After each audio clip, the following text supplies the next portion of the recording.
Hi everyone, the Simple Dad here. In this video, I'll show you how to change the window animation and your transition animation speed on your Samsung S25 Ultra.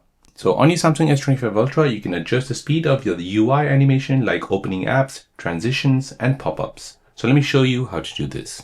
So first, you want to go ahead and open up settings. Now you want to go ahead and scroll down and find About Phone. Next, you want to go ahead and tap on Software Information. From here, find the build number, and here you need to enable the developer option. So go ahead and tap multiple times until you see the developer mode, which has been enabled. This will be a message down here.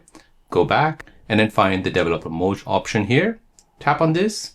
Now you want to go ahead and scroll down and find window animation. So this is called the window animation scale and the transition animation scale. So currently it's set to 1x. However, if you want the animation to go a bit slower, you can go ahead and change it to 0.5. So as you can see, it's a bit more slower. If you want a snappy animation, you can go ahead and change this to 10x speed. So this gives you a more snappy animation of opening the apps.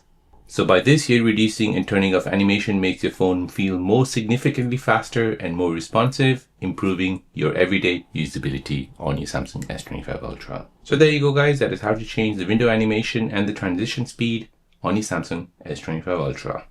If you're new on the channel and you want to find out more about your iPhone, your Android phone, or any other social media apps, then don't forget to subscribe to this channel to become a part of the Simple Dad community.